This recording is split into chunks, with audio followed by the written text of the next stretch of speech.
Retenons pour commencer qu'en gestion efficace de la classe, 80% des interventions sont préventives et 20% sont correctives. Il convient donc d'axer ces interventions sur la prévention. L'enseignant ne peut échapper aux écarts de conduite qui se produisent et auxquels il doit réagir. 4 ici, là c'est un élève. Dépêche-toi. Un élève. Un élève ici. Il doit tout d'abord graduer ses interventions en fonction de la gravité des écarts de conduite qui peuvent être soit mineurs, soit majeurs. On entend par écart de conduite mineur un manquement aux attentes comportementales préalablement enseignées qui, petit a, ne nuit pas au bon fonctionnement de la classe ni à l'apprentissage des élèves. Petit b, peut déranger l'élève lui-même ou quelques élèves autour. On entend par écart de conduite majeur soit un manquement aux attentes comportementales préalablement enseignées qui nuit au bon fonctionnement de la classe, à l'enseignement du maître et par conséquent à l'apprentissage des autres élèves.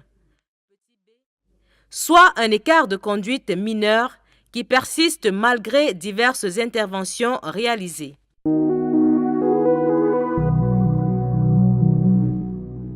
À la fin de cette séquence, vous serez capable de décrire des stratégies de gestion curative des écarts de conduite mineurs et majeurs des élèves dans la classe.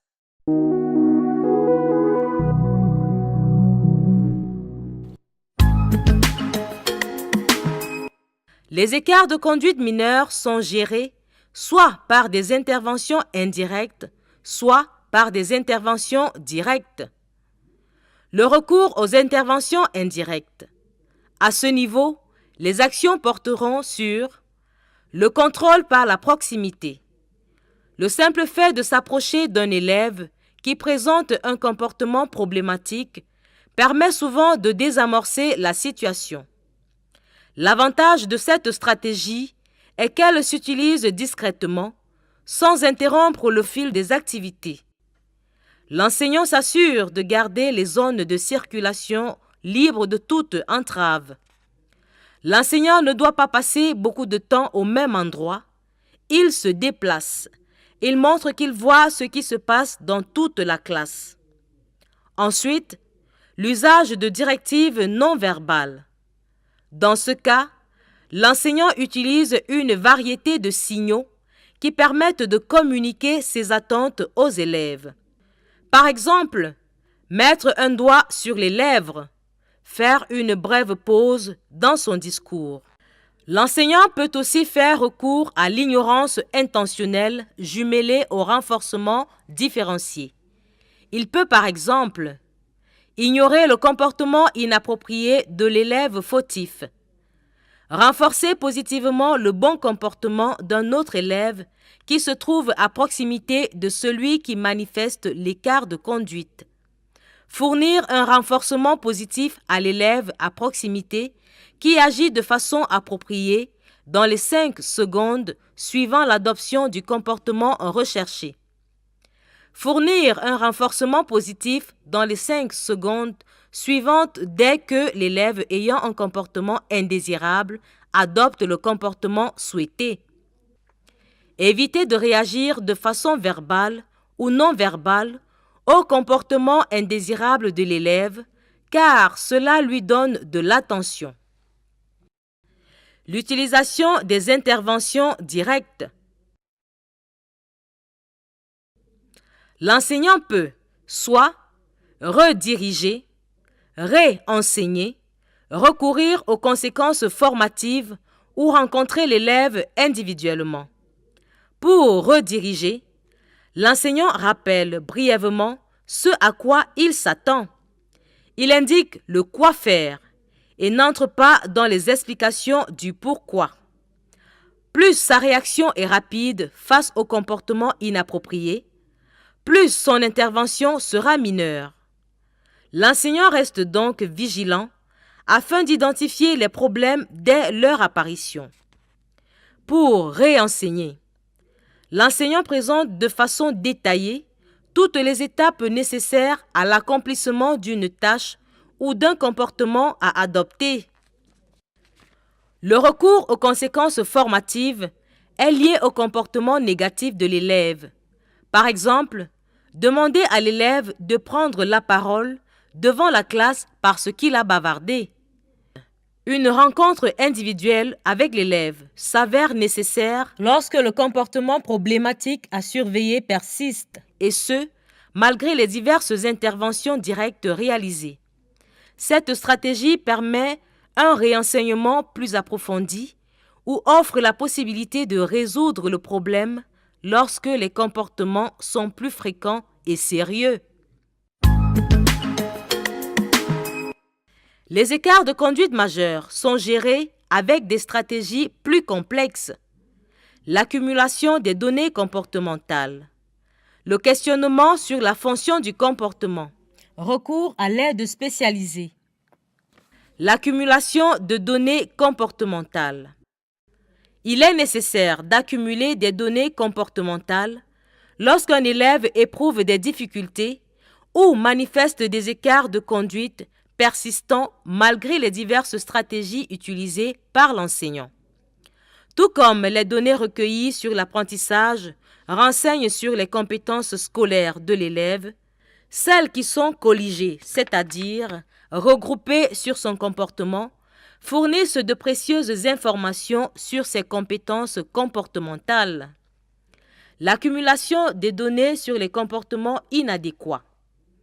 L'accumulation des données sur les comportements inadéquats est une modalité de la stratégie sus-évoquée et consiste à utiliser un outil structuré de consignation des données, facile à utiliser et efficace, permet de noter ses observations en temps réel. Cibler au plus 3 comportements problématiques à surveiller, 1 ou 2 comportements sur lesquels il faut recueillir des données.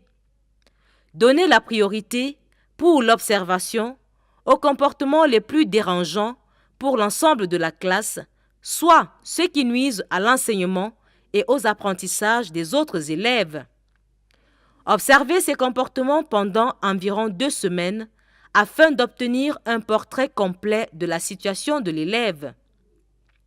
L'accumulation des données sur les comportements adéquats. L'accumulation des données sur les comportements adéquats constitue l'autre modalité. Elle consiste à cibler au plus 3 comportements attendus à observer, idéalement 1 ou 2 comportements sur lesquels il faut recueillir des données. Donner la priorité pour l'observation aux comportements attendus les plus importants, soit ceux qui favorisent l'enseignement et les apprentissages de l'élève et de ses pairs. Observer ces comportements en même temps que ceux ciblés précédemment, et ce, pendant la même période de temps recommandée, soit environ 2 semaines, afin d'obtenir un portrait global de la situation de l'élève. Le questionnement sur la fonction du comportement. Le questionnement sur la fonction du comportement constitue la deuxième stratégie suggérée pour gérer les écarts de conduite majeurs. Si l'enseignant parvient à comprendre la fonction d'un comportement négatif, il peut alors proposer à l'élève un comportement de remplacement.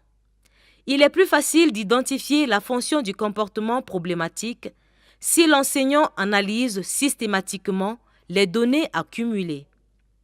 La demande spéciale d'aide.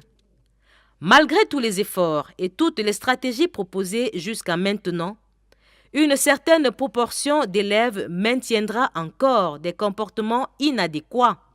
La mise en œuvre des interventions préventives et correctives vues jusqu'à maintenant permettra à environ 80% des élèves de la classe d'adopter les comportements attendus. Par conséquent, 20% des élèves devront bénéficier d'interventions supplémentaires et ciblées en fonction de leurs besoins. Ces interventions nécessitent une aide spécialisée. Gestion des écarts de comportement majeurs. Écart de conduite majeur. Accumulation de données comportementales. Stratégie d'intervention. Accumulation des données sur les comportements inadéquats. Accumulation des données sur les comportements adéquats. Écart de conduite majeur. Questionnement sur la fonction du comportement. Stratégie d'intervention. Identification de la fonction du comportement négatif. Écart de conduite majeur. Recours à l'aide spécialisée. Stratégie d'intervention. Recherche de l'aide appropriée pour l'élève.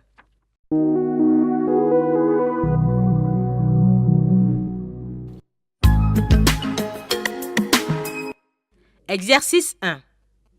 Définir un écart de conduite mineur et un écart de conduite majeur.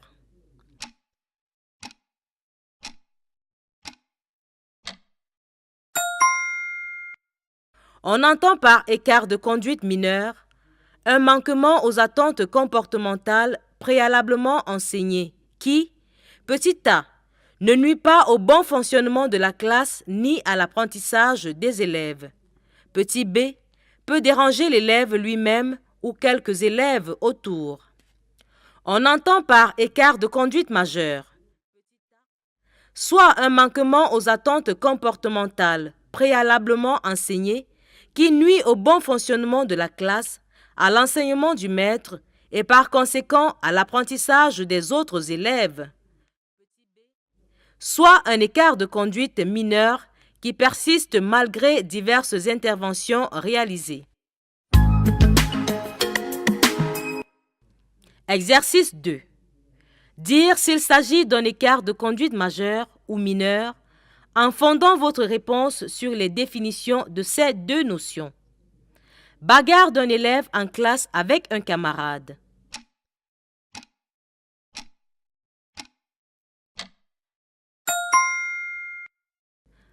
Réponse: écart majeur. Somnolence de l'élève en classe.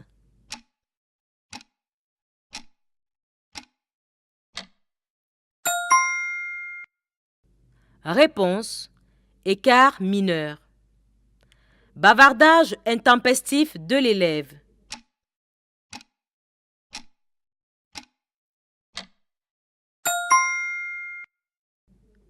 Réponse: écart majeur. L'élève ne répond pas à une question posée par le maître.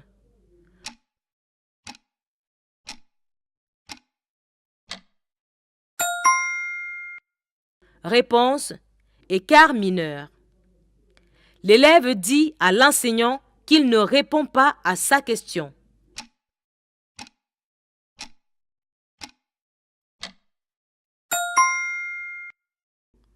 Réponse: écart majeur.